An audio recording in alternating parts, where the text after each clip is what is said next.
헌신 예배 설교가 사실 제일 부담스럽습니다. 답이 나와 있는 것 같은데 그 답을 어떻게 찾아가는가를 하는 것이 생각보다 쉽지 않기 때문에 저도 집사 시절에 돌아보면 제가 이거 설교 준비하면서 제가 집사 시절을 돌아봤어요. 그때 오신 강사 목사님들 제일 많이 쓰던 본문이 마리아와 마르다 그 본문이었고, 뭐 헌신하여 주께서 주시는 복을 누리자가 대부분이었습니다.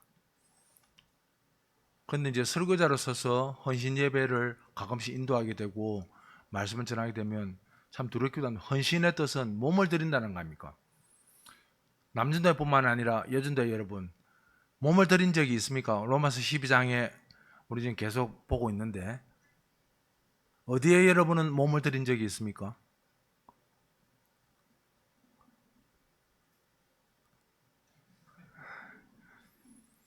저는 사실 설교 준비하다가 제가 매주 아내와 함께 한우리를 지금 거의 1년 가까이 나오고 있는데 제 친구이자 동료자 박모삼 설교를 들으면서 너무 행복해요.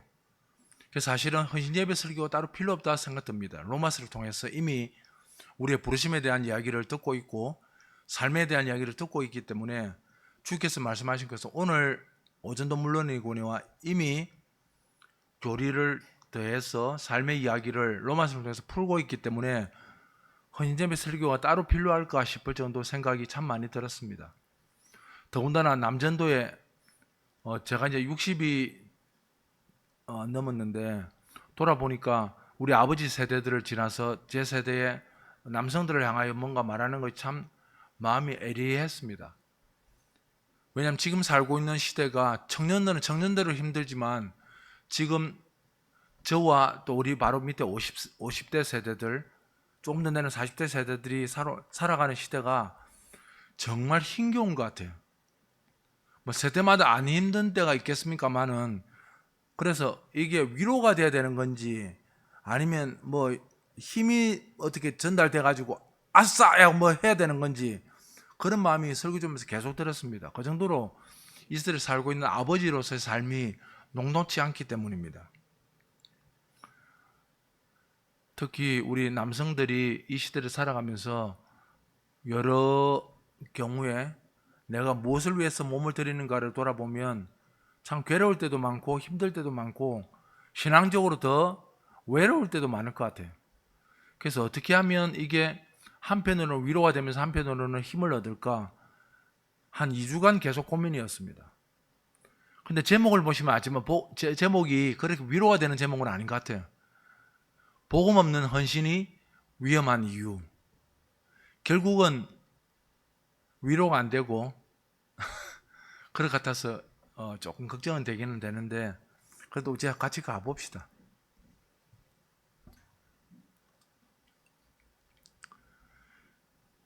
(19세기를) 지나면서 소위 이제 산업시대를 지나면서 도시화가 되고 수많은 사람들이 도시에 몰려들고 그리고 교회당들이 예배당들이 도시 내에 많이 생기고 이러면서 특히 서구의 많은 사람들은 기독교를 보면서 특히 19세기, 20세기를 지나면서 마치 패배자들이 모인 집단 같다 이렇게 표현했습니다.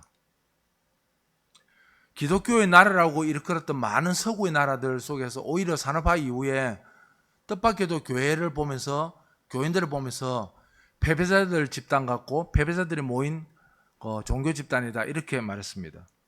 특히 미국의 언론 재벌인 테드 터너라는 사람은 아예 기독교를 실패자들을 위한 종교다 이렇게 명명했습니다. 왜 이렇게 생각했을까요? 왜 기독교를 실패자들을 위한 종교다 이렇게 말했었겠습니까? 실질적으로 보면 기독교는 성공을 추구하는 종교가 아니기 때문입니다. 본질적으로는. 오늘 오전에도 충분히 말씀이 되었다고 저는 생각드는데 기독교는 본질적으로 성공을 추구하는 종교가 아닙니다. 그러니까 세상 눈으로 보면 실패자들이 모인 종교처럼 보일 수도 있죠. 집단처럼. 하지만 또 한편으로 아쉬운 점은 교인이라고 성도라고 불림을 받는 사람들이 뜻밖에도 너무 현실에 안주하고 현 체제에 그냥 순응하면서 그냥 그대로 따라가면서 이익을 추구하는 모습을 보고 저들은 정말 성경에 말하는 진리와 관계없는 사람이다. 혹시 이런 평가 때문에 실패자들하고 불리는 건 아닐까 그런 의문이 들었습니다. 산업혁명 시절은 참 괴로웠던 시절이었습니다. 지금은 우리가 열매를 먹는 시절처럼 보이지만 영국의 산업혁명이 벌어지고 난 뒤에 사람들의 삶은 진짜 비참했습니다. 여러분 상상하기 어려울 정도일 겁니다. 제가 이런 말하면 좀 오해는 하지 마십시오. 저는 마르크스의 마음이 약간은 이해됐습니다. 왜냐하면 지금은 LED 등도 달고 하지만 산업혁명이 벌어지고 난 뒤에 런던 이런 데로 도시로 사람들 모였을 때 그 공장에 일하는 사람들의 나이가 얼마냐면 다 10대들입니다. 지금도 NGO 단체 중에서 이란산이나 중동산 그 카페트를 안 사는 사람들이 있습니다. 의식을 가지고. 왜냐하면 카페트 같은 거는 저 같은 손은 짤 수가 없습니다. 수제 카페트는 손이 크기 때문에. 다 누가 해야 되겠습니까? 다 어린아이들합니다. 그래서 의식 있는 NGO 단체 사람들 중에서 많은 사람들 이야기해서 카페트 불매운동 같은 거 벌였습니다. 왜냐하면 그런 카페트 자꾸 사면 누가 희생당하는 겁니까? 그 7살, 8살 정말 고사리 손 같은 손으로 끼지 않으면 카페트 실을 끼울 수가 없어요. 우리 손으로는 불가능하거든요. 근데 그보다 세월이 더 앞에 있는 산업혁명 이후에는 전기도 제대로 없었죠. 그 다음에 뭐 근로기준법이 있었겠습니까? 아무것도 없던 시절에 그냥 먹고 살기 위해서 도시로 모였던 사람들, 그 사람들이 정말 피 흘리면서 땀 흘리면서 일했던 그 시절에 딱 하나 목적이었습니다. 먹고 사는 거. 그 마음을 가지고 교회로도 모였고 그 마음을 가지고 복음을 들은 것입니다. 그래서 복음은 위로도 됐지만 그들에게 힘이 되는 이유는 사실 현실적으로 그들에게 성공하십시오. 여러분 예수 믿으면 그 어두침침한 공장을 벗어나서 아주 좋은 집에 살고 부자 될 수 있습니다라는 것이 현재 불가능한 이야기였기 때문에 그건 말이 안 되는 소리였습니다. 복음은 그런 이야기를 전할 수도 없고 현실도 사실 그 불가능한 이야기였습니다. 근데 그 시대를 지나면서 부자들이 생기기 시작했고 엄청난 재산을 모은 사람들이 생기기 시작했죠. 그러니까 그 시대를 지나면서 어떤 일이 벌어지는가? 사람들의 마음을 사로잡은 것은 인격이나 사랑 뭐 이런 게 아니었습니다. 오직 재산, 부자 이것이 산업혁명을 지나면서 사람들의 마음을 사로잡았죠. 그래서 누구나 다 부자가 되어서 부러움의 대상이 되고 싶어 했습니다. 그래서 저 사람 보면 제가 이거 하다가 찾아보니까 그 빅뱅 맞나요? GD 맞습니까? GD가 집을 샀는데 그게 왜 기사로 나오는지 아니 GD가 집 산 게 왜 기사로 나와야 돼요? 근데 우리나라는 기사가 나왔더라고요. 그 어디에 270억인가? 집을 샀는데 일시불로 샀답니다. 여기는 놀라는 사람들이 있네. 근데 뭐 굳이 놀랄 필요 없는 거는 우리가 집 산 것도 아니고 우리가 뭐 270억 현금. 그러니까 근데 더 놀라운 거는 GD가 집이 세 채가 있는데 세 채 집값만 합치면 570원 걸었답니다. 그러니까 그게 이제 방송이나 뉴스에 자꾸 나오는 이유는 사람들이 막 왜 방송 같은 거 보면 한강 뷰가 보이는 집 이런 집이 자꾸 방송이 되잖아요. 왜 그러면 사람들이 부럽기 때문입니다. 산업혁명 지으면서 이 재산이 축적되면서 사람들이 기대하는 것은 인격이나 사랑이나 신앙이나 뭐 성품 이런 것보다는 다른 사람들의 부러움의 대상이 되는 재산이었습니다. 그 사람들에게 얼마나 많은 사람들이 영향을 주는가는 이제는 인격이나 사랑이나 이런 단어보다는 그가 얼마나 인기가 있는가, 얼마나 재산이 많은가. 그래서 뉴스라는 거 보면 주식을 해서 돈을 얼마나 벌었든지, 코인에서 얼마 벌었는지, 그가 얼마짜리 집을 샀는지, 한강뷰가 보이는 집에 뭐 복층에 200억짜리 집을 산 이런 게 뉴스거리가 되지. 그가 얼마나 인격적이었는지, 그가 얼마나 성품이 좋은 사람인지 이런 것은 더 이상 뉴스거리가 되지 않습니다. 사람들은 그런 의미에서 실패나 패배를 좋아하지 않죠. 다른 말로 하면 뒤처지는 삶을 결코 원하지 않습니다. 왜 부모들이 자녀들에게 모질게 해서라도 공부를 시키고 합니까? 왜 모질게 해서 공부시키고 싶어 하죠? 이 부모 세대는 교육학을 안 해도 압니다. 이 세상, 이 구조 속에서 사실 돈을 가지려면 방법이 둘 중에 하나밖에 없는 것 같아요. 하나는 유산을 받든가, 그죠? 부모님이 재산이 많이 있어가지고 유산을 물려받든가, 아니면 로또에 걸리든가. 그거 외에는 재산을 가질 길이 현실적으로 별로 없습니다. 아닙니까? 혹시 하늘의 교회는 어떻게 모아놓은 재산 좀 나눠줍니까? 부자 될 수 있는 길이 현실적으로 별로 없어요. 그런데 어른들이 살아오면서 하나의 길을 본 겁니다. 그게 뭐냐면 사다리 타고 올라갈 수 있는 유일한 길이 교육이었습니다. 그래서 부모들은 교육학을 안 했어도 체험적으로 알았습니다. 이게 권력을 가질 수도 없고, 그렇다고 유산을 받을 수 있는 길도 없고, 일제시대 지내고 6.25 지내고 보릿고개 지내고 어려운 시절 지내면서 이 험난한 시절 가운데 유일하게 이 벽을 깰 수 있는 방법은 하나밖에 없던 겁니다. 그게 뭡니까? 공부입니다. 그래서 나는 공부 못했지만 누구는 시키는 거예요. 자식은 그렇게 모질게서라도 시킵니다. 이유는 이 사회에서 올라갈 수 있는 길이 이제 우리 형편상 공부 외에는 없다는 것을 알았기 때문입니다. 그게 모질게서라도 공부시키죠. 북청부장소 있는 이야기 나오지 않습니까? 물을 길어서라도 물 팔아가지고라도 아이들을 공부시키는 이야기. 우리 속에 더 이상 전설이 아닙니다. 지금도 얼마나 많은 부모들이 아이들을 공부시키고, 예를 들어서 우리 아이가 서울의 유명한 대학을 갔습니다. 멀다고 안 보내는 부모 봤습니까? 야, 대학이 급이 없나? 집 옆에 다니라. 이런 부모는 지금까지 저는 본 적이 없습니다. 집을 팔아서 이사를 가더라도 거기 옆에 가죠. 왜요? 그것이 이 땅에 성공하는 길이라고 체험적으로 알고 있기 때문입니다. 그래서 이제 뒤처지지 않고 실패하지 않고 패배하지 않고 사는 삶, 그 삶을 찾아서 전부 다 마치 미국의 당시 때 동부에서 서부로 검찰을 떠나던 것처럼 현대인들은 어떻게 하면 뒤처지지 않고 실패하지 않고 패배하지 않는 삶을 찾아서 마치 서부를 금강 찾아 떠났던 사람들처럼 지금도 무수히 떠나고 있습니다. 그런데 문제는 교회도 예외가 아니라는 사실이었습니다.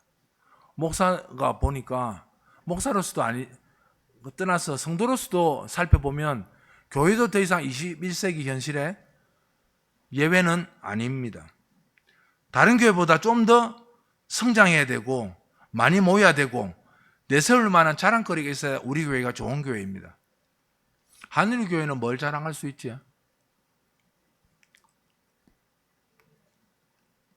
만약 여러분이 제가 백지를 하나 드리고 하늘의 교회 자랑거리 10개를 적어보십시오 하면 바로 10개를 적을 수 있습니까?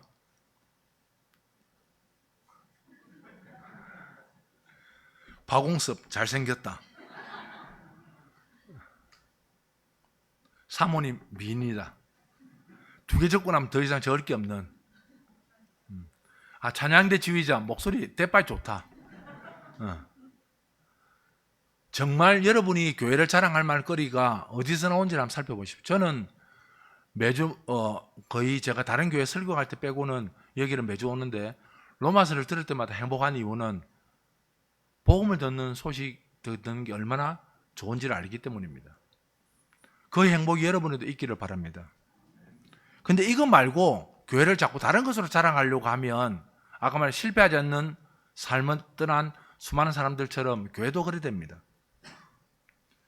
확실하게 자랑할 거리. 그래서 현대 교회들을 보면 왜 교회 안에 유명한 사람이 있는 것을 좋아하죠? 연예인, 사학가 이런 사람들이 있으면 교회를 막 자랑합니다. 전도할 때도 우리 교회 한번 와봐라. 우리 교회에 누구 있다.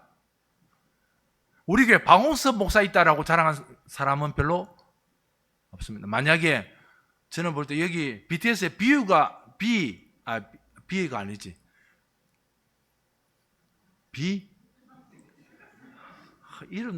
걔들 이름이 어려운 거 몰라. BTS 누군가가 여기에 출석한다면 아마 이 예배당 채우는 데는 아무 문제가 없을 겁니다. 아마 예배당 곧 지어야 될 겁니다.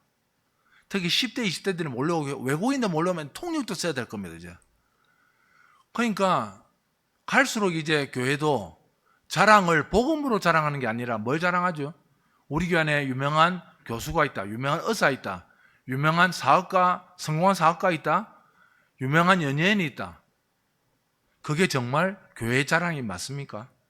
혹시 현대 교회들이 이것을 채우기 위해서 더 헌신하고 더 열심을 내는 건 아닐까요? 헌신하고 열심을 내는 이유가 복음을 충만하게 채우기 위해서가 아니라 우리가 자랑하고 뒤처지지 않는 교회라고 내세울 만한 무엇인가를 채우기 위해서 헌신하고 열심을 내는 건 아닐까 참 염려스러웠습니다. 제가 자료를 찾다가 2016년도 7월 29일자 좀 됐죠. 거의 9년, 8년 됐는데 2016년 7월 29일자 크리스찬 투데이에 프랜차이즈 푸드앤웨이버 대표 송순보 회장님의 인터뷰가 실렸었습니다. 그걸 제가 기사로 찾아봤는데 이분 책이 지금도 나와 있습니다. 나천반사 출판사를 통해 가지고 책 제목이 뭐냐면 거룩한 부의 이동이라는 책입니다.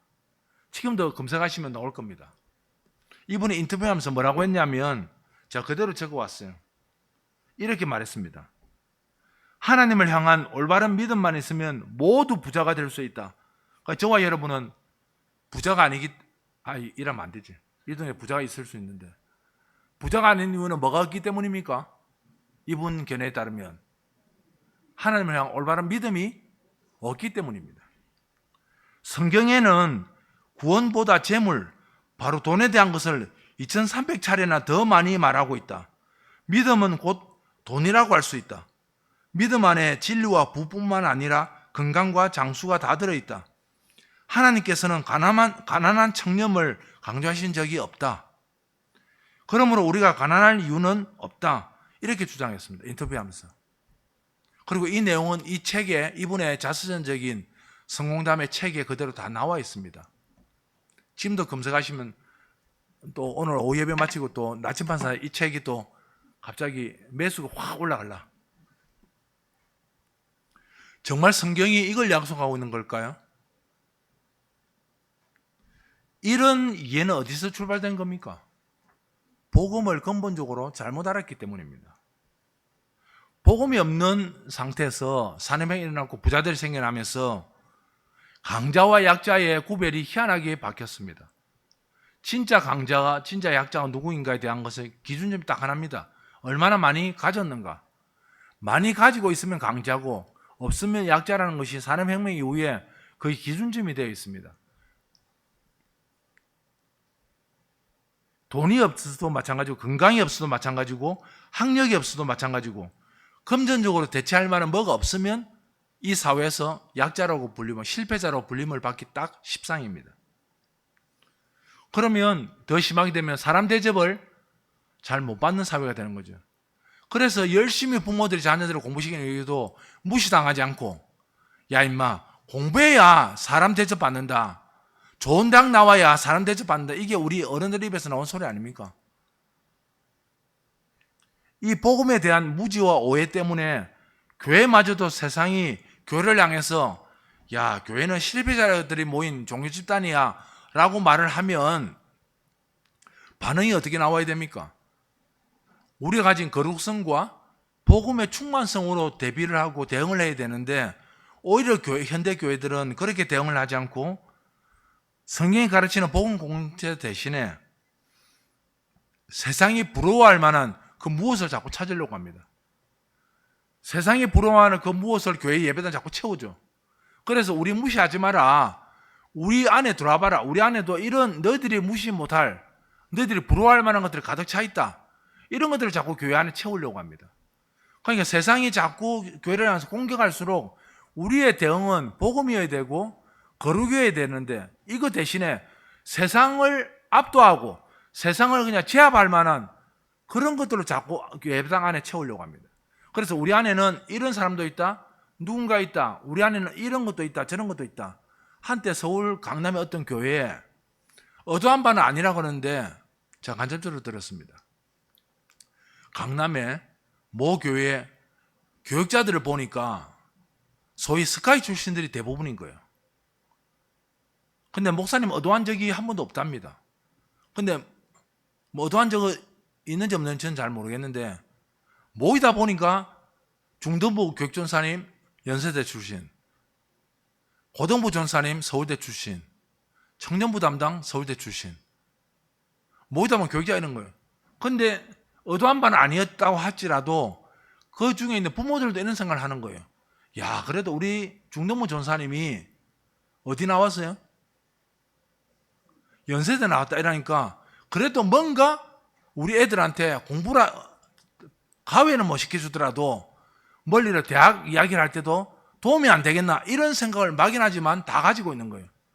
그러니까 그 장로님들하고 이제 소위 리더들이 교육자를 이렇게 면접하고 뽑을 때도 은연중에 어디로 가겠어 손이. 그러니까 우리 동네에 이런 분이 오면 좋겠다 이렇게 되는 거죠. 그래서 심지어 이제 교육자의 학력마저도 교회의 자랑거리가 된 겁니다. 그 전남 박목사님 같은 경우에는 뭐 바로 예선 탈락이죠. 우리 박목사님은 워낙 실력이 출중해서 알지만 저는 완전 예선 탈락입니다. 그러니까 우리가 돌아보면 심각한 영적 병이 드는데도 불구하고 우리는 여전히 실패자의 삶을 살지 않기 위해서 세상이 추구하는 그걸 거부하지 않고 오히려 그것을 압도할 만한 더 큰 힘을 가지기 위해서 애를 쓰고 있는 거 아닌가 모르겠습니다. 저는 헌신이라는 단어를 이런 각도에서 자꾸 생각하는, 여러분 뭘 위해 헌신하십니까? 뭘 위해 열심을 내십니까? 라는 질문을 던지고 있는 겁니다. 로마서에서 말하고 있는 대로 복음은 하나님이 선지자를 통하여서 그의 아들에 관하여 성경에 미리 약속한 로마서 1장 2절의 4절은 그래서 이 복음은 곧 누구라고요? 예수 그리스도 4절에. 그러니까 복음은 예수 그리스도 그 이상도 그 이하도 아닙니다. 그러니까 복음을 이야기하면서 교회가 예수 그리스도 이야기를 빼버린다면 그건 교회가 되지 않아요. 그냥 사교단체죠. 예수 그리스도는 오늘 내 현실의 조건이나 상황을 내가 원하는 방향을 바꿔주시러 오신 분이 아닙니다. 마태복음 1장 21절에 뭐라 되어 있습니까? 그 유명한 구절. 아들을 낳으리니 그 이름을 예수라 하라. 이는 그가 자기 백성을 어디에서? 죄에서 구원하시려고 예수님 오셨지. 우리의 상황이나 조건도 오늘 어제는 잠깐 이야기했지만 죄인이 뭡니까? 환경과 조건이 바뀐다고 해서 선인이 되는 겁니까? 그렇지 않습니다. 죄인은 스스로는 죽었다 깨나도 선한 것을 만들어낼 수 없는 존재입니다. 저와 여러분은 뭘 어떻게 해도 우리 속에 부패가 있지 선한 것을 스스로 만들어낼 수 없습니다. 이걸 잊어버리면 마치 환경과 조건이 좀 바뀌면, 그래서 왜 한때 어린이집에 몬테소리 교육회가 많이 붙었잖아요. 기억나십니까? 어느 날부터 다 떼졌던데, 몬테소리는 그 이탈리아 교육학자 이름입니다. 그 여사님이신데 이분이 강조한 게 성선설입니다. 그러니까 아이들이 태어나면 백지와 같다는 거죠. 백지와 같은데 세상이 험악하고 더럽기 때문에 아이들이 자라면서 자꾸 점이 묻고 막 흙이 묻는다는 거예요. 그래서 이분이 뭘 강조했냐면 태어날 때부터 아주 백지와 같이 태어나기 때문에 교육 환경을, 교육 조건을 잘 만들어서 지키면 아이들이 잘 자랄 수 있다, 이거였습니다. 정말 그럴까요? 아닙니다. 그분은 정말 이론적으로 좋은 말을 했을지 모르지만 인간이 누구인지를 몰랐던 거예요. 인간이 누구인지를. 복음을 모르면 인간 이해를 이렇게 하게 됩니다. 마치 인간이 선하기 때문에 환경과 조건을 잘 만들어주면 괜찮게 자랄 수 있다. 아니요, 택도 없습니다. 사람들은 왜 이렇게 복음이 말하는데도 복음을 안 믿을까요? 왜냐하면 여러 이유가 있을 수 있지만 그 중에 사람들이 약자로 사는 게 싫기 때문입니다. 약하다는 말을 듣기가 싫습니다. 교회도 마찬가지입니다. 예를 들어서 제일 재미있고, 뭐 저는 재미있다 생각하는, 여러분 어떨지 모르겠습니다. 어느 교회 다니십니까? 그러면 자랑스럽게, 예, 박원석 목사님이 심호하시는 하늘의 교회 다닙니다. 그래 보신 적 있습니까? 제가 만난 여러 성도들 중에 참 재미있는 거는 어느 교회 다니십니까? 라면 사랑의 교회 다닙니다. 이러면 굉장히 어깨에 힘이 쑥 들어갑니다.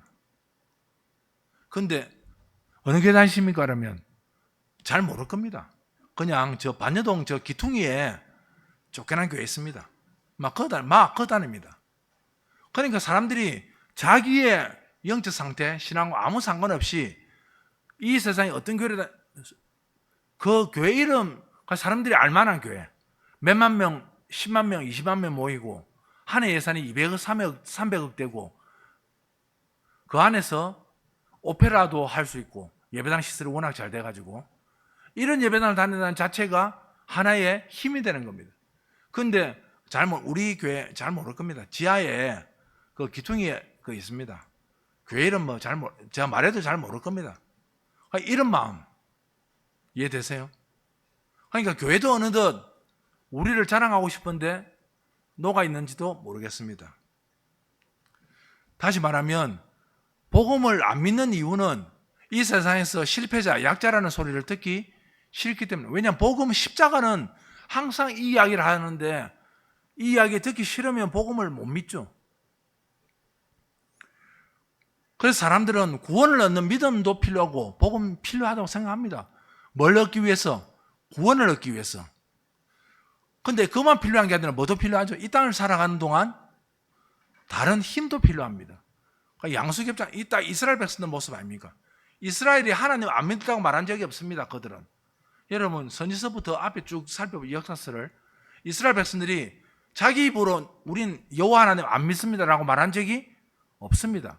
항상 그들은 양수겹장했어요. 한 손에는 하나님, 한 손에는 발. 그래서 필요할 때마다 카드를 어떻게 꺼냅니까? 필요할 때 이쪽 카드 꺼냈다가 또 필요하면 이쪽 카드, 이렇게 살았지 우리는 하나님 안 믿습니다 이렇게 말한 적은 없습니다. 역사 속에서. 그러니까 오늘날 현대 교인들이 꼭 이스라엘 역사에 이스라엘 백성들 같아요.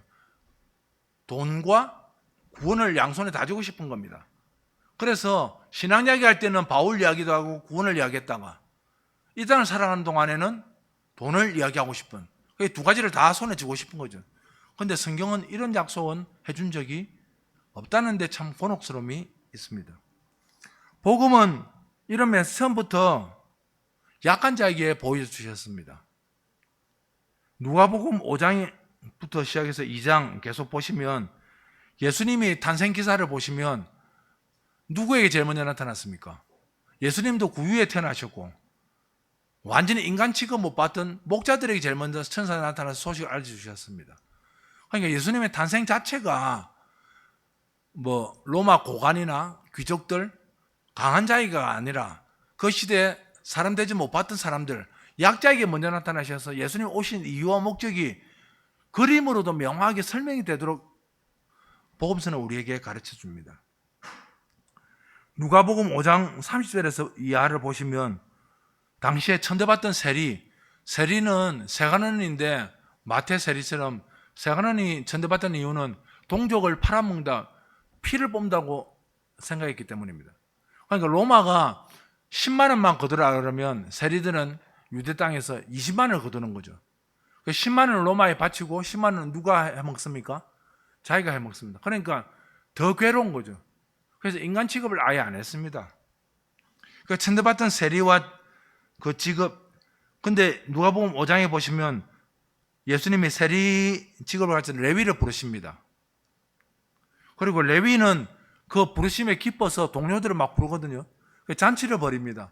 누가복음 5장의 맥락은 그 잔치 속에서 예수님 하신 말씀입니다. 여기에 예수님이 오신 이유를 정확히 말하죠. 누가복음 5장을 잠깐 한번 볼까요? 예수님 오신 목적이 정확히 뭔지를 한번 보십시오.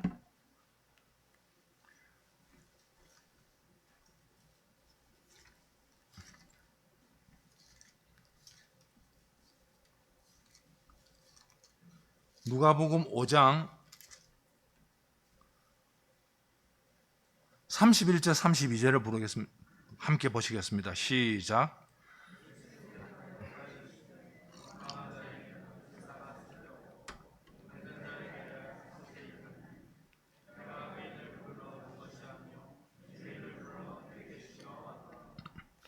예수님 오신 목적은 잘 먹고 잘 살게 해주기 위해서 오신 것이 아니라 환경을 바꾸어서, 조건을 바꾸어서 인생을 변화시키는 것이 아니라 죄를 불러서 뭐 시키러? 회개해서 구원 얻게 하기 위해서 오신 것입니다.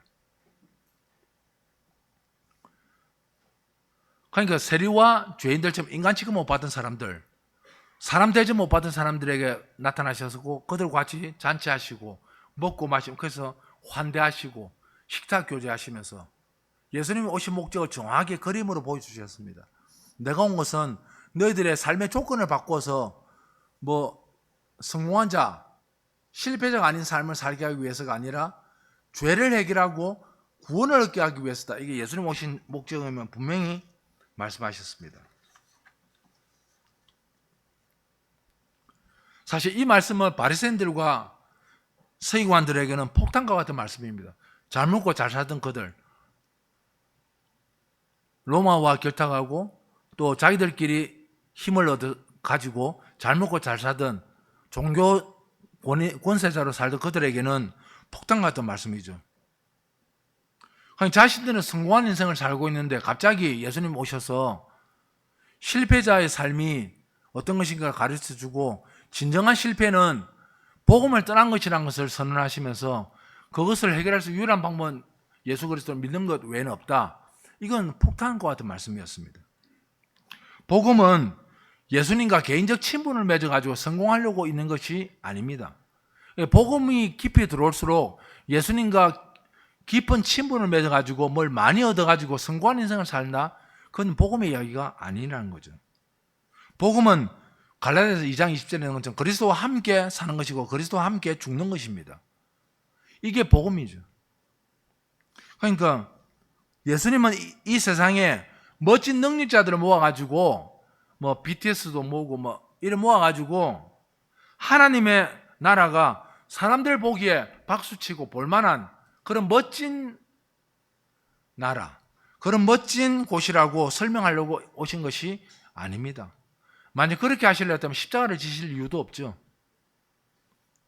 십자가를 지실 때 제일 대표적인 것 아닙니까? 못을 제가 한번 이전에 오후 때인가 한번 했던 것 같은데 딱 십자가 못 박혔을 때 정말 그런 걸 보여주시려 했다면 예수님이 어떻게 하는 게 더 낫습니까? 로마 사람들을 깜짝 놀라게 하려고 했다면 못을 딱 뽑아버리면 되죠. 못 딱 뽑고 딱 내려오시면 됩니다. 그걸 다 모이. 그리고 핸드폰 한번 치는 거죠. 어디다가? 하늘에. 아버지한테 핸드폰 한번 치고 얘들을 잠깐 놀래켜야 되겠습니다. 그래서 예수님의 권세 있잖아요. 12영이 더 되는 천사를 부를 권한이 있습니다. 12영은 12명이 아니고 영은 로마의 한 군단입니다. 로마 시대 영화를 보시면 이렇게 사각형으로 로마 군인들이 방패 가지고 진격을 하거든요. 그게 적게는 2,000명, 많으면 6,000명, 평균 4,000명입니다. 한 영이. 그러면 12영 하면 평균 잡아도 48,000명이에요. 천사 48,000명을 부를 권한이 예수님께 있습니다. 그러면 천사가 오면 대적이 없죠. 천사는 영이기 때문에 칼로 찔러도 안 죽고. 그래서 핸드폰 한번 치면 아버지 깜짝 놀래켜야 되겠습니다. 한번 보내주십시오. 그럼 48,000명 딱 내려와가지고 딱 구름 타고 딱 내려와가지고 싹 한번 정리하면 로마 어찌 되겠습니까? 전쟁뿐만 아니라 전세가 놀래자. 이게 더 쉽다고요, 방법은. 근데 예수는 이 방법 안 쓰시잖아요. 그냥 미련하고 실패자처럼 십자가에 돌아가시잖아요. 그러니까 왜 성경은 이런 방식으로 복음을 설명하느냐는 거죠. 사람들이 부러워할 만하고 사람들이 놀랄 만한 방식이 정말 많이 있는데 왜 성경은 끝까지 이 방식을 안 쓰고 그냥 그 능력을 가진 예수님이 십자가에 그냥 비참하게 실패자처럼 돌아가시는 이 방식을 쓰느냐는 겁니다. 선교도 똑같은 거 아닙니까? 선교 누가 하는 게 쉽습니까? 천사 하는 게 훨씬 쉽습니다. 왜 그렇습니까? 천사는 24시간 풀 가동입니다. 사람은 먹고 자야 되잖아요. 근데 천사는 영이기 때문에 안 자도 될 것 같아요. 그러면 24시간 풀 가동해서 선교할 수 있잖아요. 안 먹어도 되니까 선교비 안 가도 됩니다. 자식도 없으니까 교육 안 시켜도 됩니다. 그리고 시공간은 그냥 갈 수 있잖아요. 비자 문제? 중국과 지금 매달리는 비자 때문에 그냥 곤혹스러운데 천사들은 비자도 필요 없습니다. 그럼 선교사에 누가 더 쉽습니까? 선교사 사람이 쉽습니까? 천사가 쉽습니까? 천사가 훨씬 쉽죠. 돈도 안 들고. 그런데 왜 하나님은 천사를 안 시키시고 굳이 가면 쫓겨나고 추방당하고 또 못 먹으면 배고파서 어쩔 거 하고 또 교회는 계속 후원금 보내야 되고 실패자처럼 느껴지는 사람을 쓰느냐는 거예요. 아니, 복음의 비밀을 모르면 선교도 자꾸 효율을 따지게 됩니다. 그러니까 복음은 희한한 방식으로 설명합니다. 이걸 이제 바울은 말하면 전도에 미련한 것이라고 그러거든요. 십자가는 미련하게 보인다고. 왜냐하면 사람들 눈에는 전혀 부러워할 만한 것도 아니고 볼품 있는 것도 아니고 사람들이 뽐낼 만한 것도 아니기 때문에 바울이 정확히 미련한 것이고 사람들에게는 볼품 없고, 근데 복음은 반드시 이 방식으로만 설명이 됩니다. 이거 외에 다른 방식으로 복음을 설명하려고 하면 성경을 뒤트는 것입니다. 그러니까 자꾸 현대가 이 방식 말고 사람들이 놀랄 만한 거, 사람들이 부러워할 만한 거, 사람들이 그냥 가지고 싶을 만한 거, 그런 걸 자꾸 내세우려 하니까 더 놀라운 일이 벌어지지 않고 자꾸 교회는 쇠퇴하고 영적으로 병이 들어가는 거죠. 제가 봤던 전도지 중에 저를 정말 깜짝 놀라게 만든 건 뭐였냐면, 전도지는 뭘 담아야 됩니까? 복음을 담아야 되죠. 근데 제가 본 어떤 전도지는 부부가 행복할 수 있는 10가지 계명, 그 다음에 이 지압, 이런 게 제 1면에 있습니다. 행복과 사람들의 건강이 1면에 있고 복음 소식은 어디 가냐면 안으로 들어가 보면 조그만 글씨로 써 있습니다. 어쩌다가 전도지가 이렇게 되는 거 모르겠어요. 그러니까 결국 전도지마저도 사람들에게 뭐 하고 싶은 거예요? 복음의 십자가의 이 좀 초라하게 보는 것은 뒤로 빼고 사람들이 부러워할 만한 행복, 부부가 잘 사는 법, 자식을 잘 키우는 법, 그 다음에 당신이 건강할 수 있는 비결, 이런 것들이 전면에 나오는 겁니다. 현대인들에 다 맞추는 거죠. 뭐 필요 없는 건 아닙니다. 분복적인 이야기니까. 그러나 이것이 복음을 대체해서는 안 된다는 거죠. 하나님이 주시는 분복은 반드시 있습니다. 저도 복설교 안 하고 박무사님도 복설교 안 하실 건데 그렇다고 복을 외면하지 않습니다. 하나님 주시는 복이 있습니다. 하나님은 자기 백성들에게 놀라우게 위로와 긍휼과 자비 속에서 베푸시는 복이 있습니다. 아멘. 그래서 염려하지 마십시오. 왜 저와 여러분 하나님을 염려하십니까? 복 주시는 분이 누구입니까? 접니까? 박무사입니까? 하나님이십니까? 하나님이십니다. 우린 전혀 하나님을 염려할 필요가 없습니다. 하나님께 자기 백성을 책임지시고 붙드십니다. 그렇기 때문에 우리가 그 안에서 어떻게 살 것인지를 복음 안에서 잘 찾아내고 경건을 연습하고 훈련해야지, 우리가 찾는 것을 위해서 하나님을 염려하는 사람은 복음을 완전히 뒤트는 것입니다. 이렇게 살아가는 성도에게 하나님은 삼위 하나님이 다 동원되셔서 위로하십니다. 성부 하나님은 구원으로 위로하시고 성자 하나님은 십자가의 그 은혜로 패배자처럼 살려고 하는 우리에게 다시 힘을 주셔서 이렇게 세워주십니다. 그리고 성령 하나님은 우리가 그것을 못 깨닫고 그냥 지적지적할 때 말씀을 깨닫게 해주셔서 우리로 하여금 다시 힘을 얻고 살아가도록 우리를 깨우십니다. 성삼위 하나님이 우리를 도우십니다. 하나님께서 이사야 선지자를 통해서 하신 말씀을 잊지 마십시오. 모든 육체는 풀이고 그의 모든 아름다움은 들의 꽃과 같다. 풀은 마르고 꽃은 시든다. 그러나 하나님의 말씀은 영원히 선다. 이 땅의 것은 잠시 지나가는 것입니다. 아무리 건강해도 150을 넘길 수는 없고, 그죠? 이 땅에 반짝이 나고 다 금이 아니듯이 모든 것을 영원히 지킬 수 있는 것은 없습니다. 하나님의 말씀과 영원한 생명 외에는 영원한 것이 없다는 뜻이거든요. 성도의 약함은 이론이나 추상적인 거야. 우리 실제 살아가면서 느끼고 체험하는 것입니다. 몸이 아프든지 또는 돈이 없든지 어떤 것이든 약함의 한 부분들을 다 가지고 있습니다. 칼 마르크스가 한때 이런 말을 한 적이 있어요.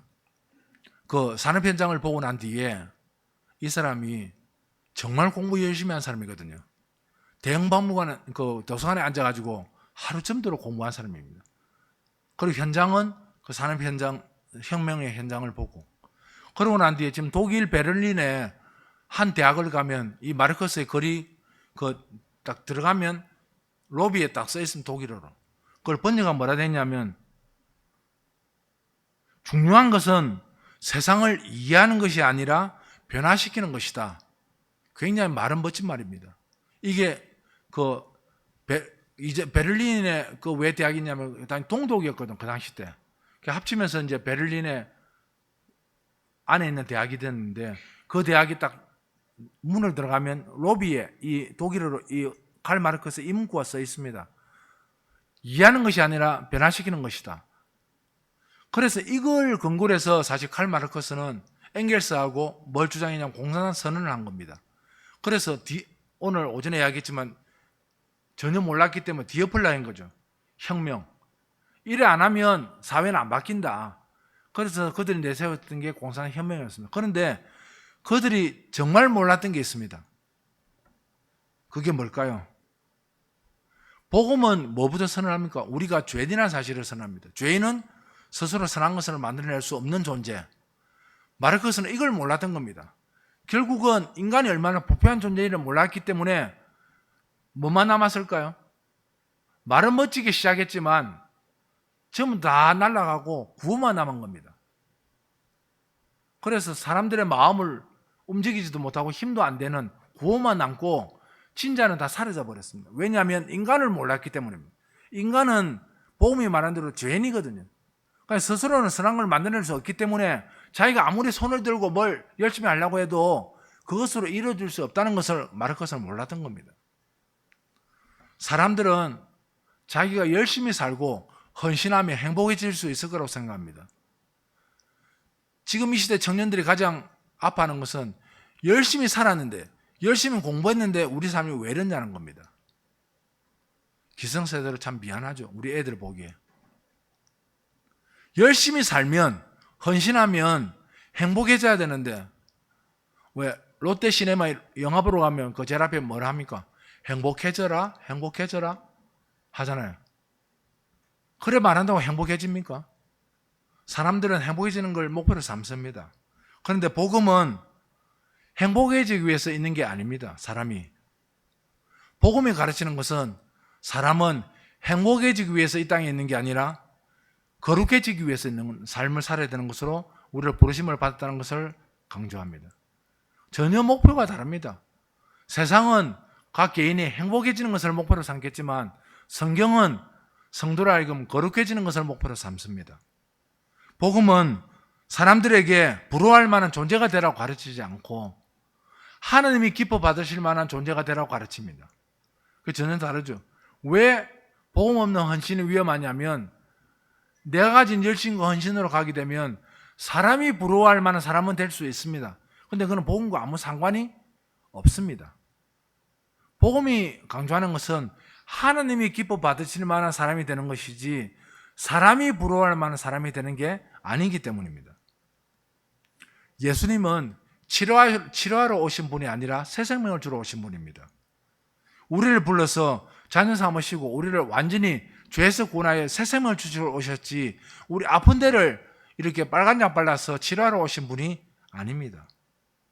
복음은 생명에 관한 것이지 잠시 이 땅에서 뭘 살까, 뭘 먹을까, 무엇을 입을까 그 문제를 말하는 게 아닙니다. 우리의 죄가 얼마나 심각한지 우리가 그것을 해결하지 못하면 생명을 얻지 못한다는 것을 가르치는 것이 복음입니다. 그러므로 오늘 우리의 기도도 헌신 예배를 드리는 우리 남년도뿐만 아니라 우리 모든 성도들의 기도도 무엇을 먹을까, 무엇을 마실까, 무엇을 입을까 욕망의 기도가 아니라 약함을 자랑해도 전혀 부끄럽지 않으며 복음으로 살아내는 하나님과 함께하는 은혜를 구하는 기도자가 되어야 될 것입니다. 또한 거룩한 영광을 추구하는 기도자가 되어야 될 것입니다.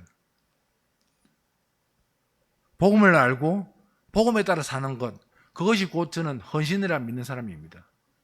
헌신은 무언가 내가 손을 들고 구호를 정해서 이렇게 합시다 저렇게 합시다 몇 가지 목표를 정해서 하는 게 아니라 복음을 알고 복음을 따라 사는 것이 진정한 헌신이라고 성경은 우리에게 가르칩니다. 그를 위해서 날마다 경건을 연습하라고 우리에게 말씀하십니다.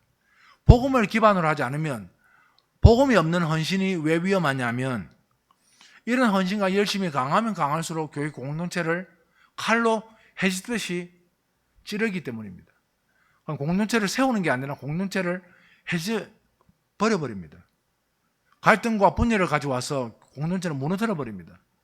열심히 강하면 강할수록 더 위험해지는 거죠.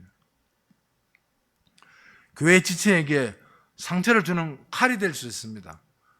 복음이 없는 헌신이 위험한 이유는 내가 곧 칼이 될 수 있기 때문입니다. 칼이 돼서 내게 도는 사람을 뵙니다. 열심히 세면 셀수록 더 베어지는 거죠. 더 찔리고.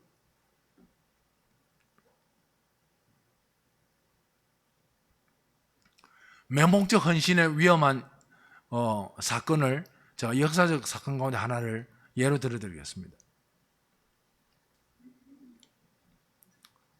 2차 대전 때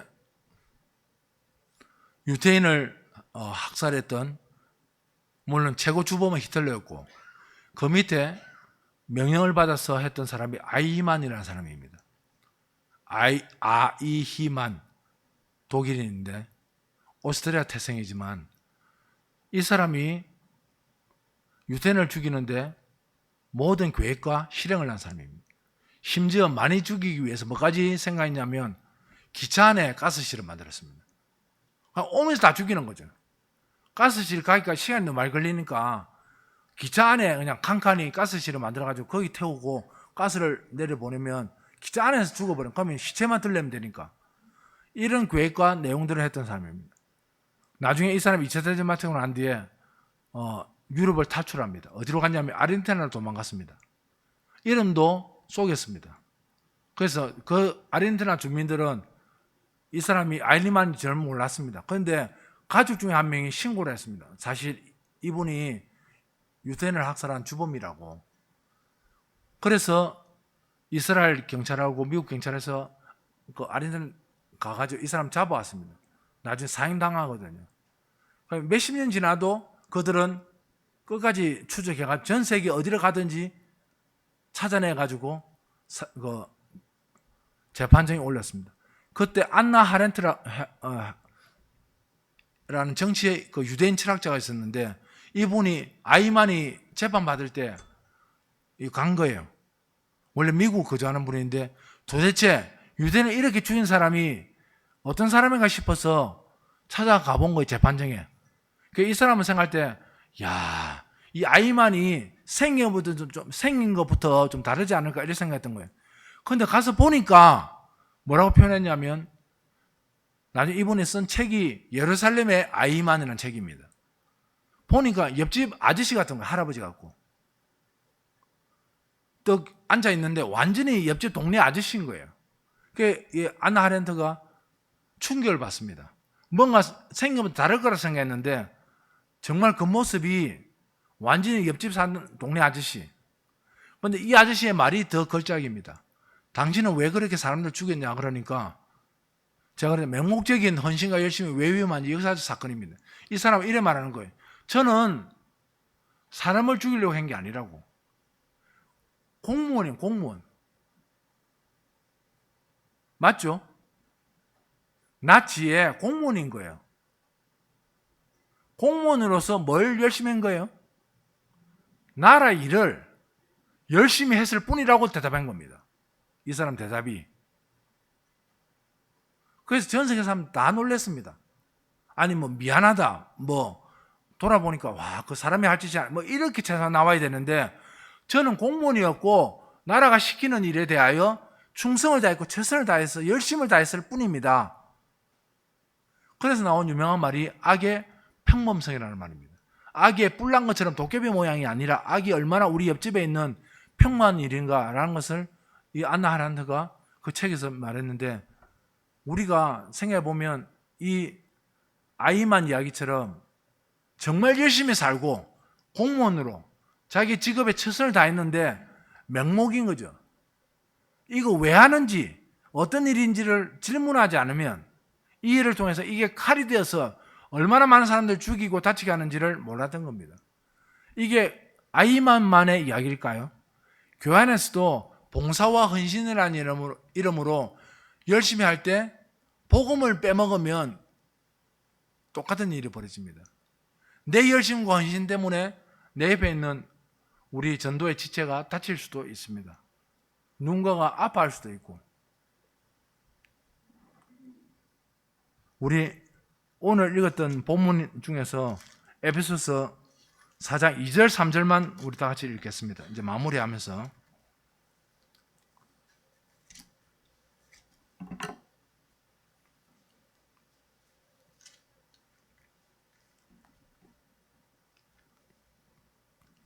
에베소서 4장 2절과 3절입니다.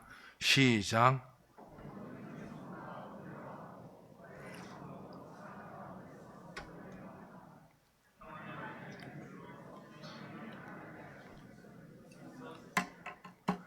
왜 제가 헌신 예배 때 이 본문을 삼았냐면, 복음이 원하는 헌신은 서로를 존중하고 배려하고 성령께서 하나 되게 하신 것을 전도회가 뭐 하는 거예요? 하나 되게 해 주십시오가 아니고 이미 성령께서 뭐 하게 해 주셨어요? 하나로 만들어 주셨어요. 이걸 어째요? 사랑으로 서로 격려하고 힘내어서 힘써 지키는 것입니다. 이걸 위해 헌신하시라고요. 그러니까 내가 뭘 잘할까, 은사를 받은 거 가지고 하는 것도 감사한 일이지만, 진짜 복음이 원하는 헌신은 바로 여기 에베소 오늘 말한 것처럼 오래 참고 서툰 사람이 있을 수 있잖아요. 교회는 회사하고 다릅니다. 회사는 300명이 있는데 30명 일거리밖에 없으면 270명 해고해야 되죠. 그러나 교회는 그렇지 않습니다. 30명 분밖에 없는데 300명이 있다. 그럼 교회는 어떻게 하냐? 교회 전도회나 교회는 딱 하나의 방식을 씁니다. 바로 이 복음의 방식. 그건 뭐냐면 30명 분의 일을 300명 분으로 나누는 겁니다. 좀 힘이 센 사람은 이걸 들고, 좀 힘이 약한 사람은 이걸 들고, 더 힘이 약한 사람은 쟁반을 들고, 그 다음에 또 어떤 사람은 넘어질까 옆에 세워주고, 교회는 이렇게 세워지는 겁니다. 그래서 서로 오래 참고 용납하고 이렇게 해서 전도회와 교회가 세워지는 것, 이것이 헌신이고 이것을 위해 열심을 내라고 복음은 우리에게 가르칩니다. 그러므로 복음의 기초 위에 헌신의 다리를 놓으십시오. 복음을 빼먹고 열심과 헌신을 내면 낼수록 칼날이 되어서 더 위험해질 뿐입니다. 복음의 기초 위에 헌신의 다리를 세우십시오. 당신의 열심과 헌신이 교회를 단단히 세우는 주추들이 될지언정 칼이 되지 않도록 날마다 깨어서 경건을 연습하시고 조심해야 합니다.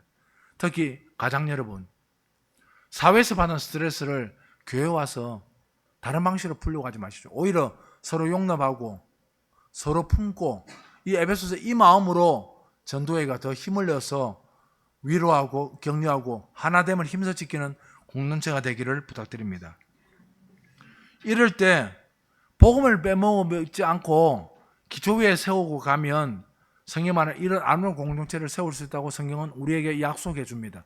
그런데 이 기본을 빼먹으면 어떤 일이 벌어지느냐? 허물어집니다. 그냥 한 사건을 예를 들고 마치겠습니다.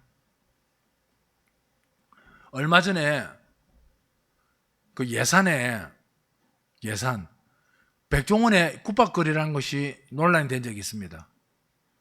백종원 씨가 자기 더본 코리안가 하고 예산하고 이렇게 군청하고 협력해가지고 뭐 자본도 투자하고 그다음 기술도 전수하고 뭐 어떻게 해가지고 뭐 했대요.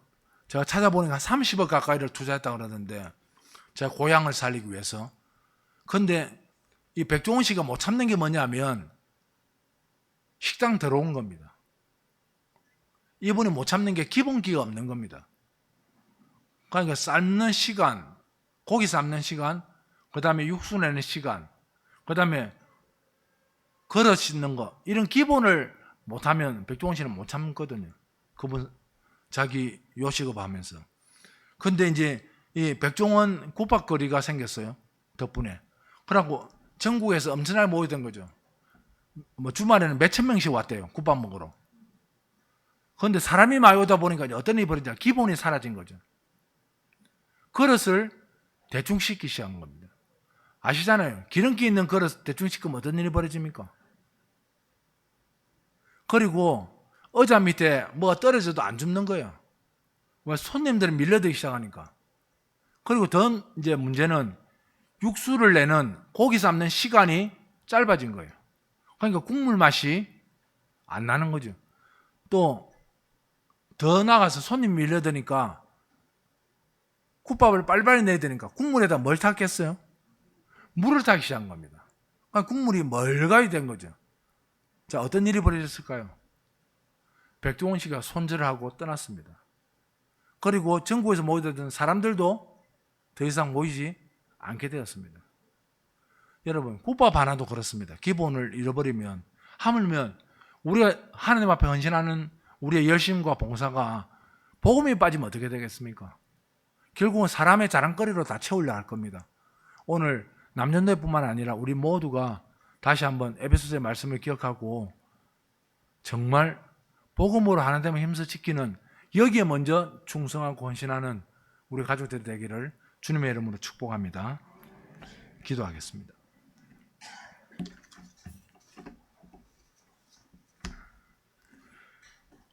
하나님, 우린 본능적으로 우리를 자랑하고 싶어 합니다.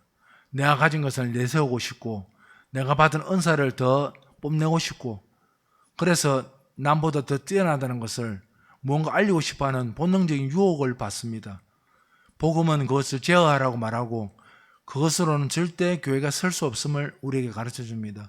하늘의 교회가 매주마다 로마서의 복음을 통하여 우리를 구원하신 그 삼위 하나님의 놀라운 영광스러움과 삼위 하나님께서 우리를 부르셔서 어떤 성도가 되기를 원하시는지를 배우고 있는데, 헌신이 내가 가진 무엇을 내어놓아서 뭔가 반짝이는 금을 만들려는 것처럼 유혹받지 않게 하시고, 우리 모두가 퍼즐의 한 조각처럼 겸손하게 사람들 보기에는 별것 아닌 것처럼 보일지라도 주께서 주신 은사대로 서로 감사함으로 서로를 세워가며 용납하고 서로를 참아주고 함께가 하늘의 교회가 주님이 기뻐 받으시면 복된 공동체로 세워주시기를 원합니다.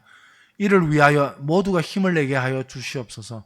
세상은 성공자를 원하고 세상은 더 가진 자를 원하지만 하나님이 우리에게 주신 것만으로도 충분히 이 땅을 살 수 있는 자족하는 인생이 되게 하셔서 이 땅을 믿음으로 온전히 견뎌내는, 버텨내는, 그래서 주님이 우리를 보실 때 착하고 충성종이라 말할 수 있는 멋진 성도의 삶을 살아가도록 우리 성도들을 축복하여 주시옵소서. 감사를 드립니다. 예수님 이름으로 기도합니다. 아멘.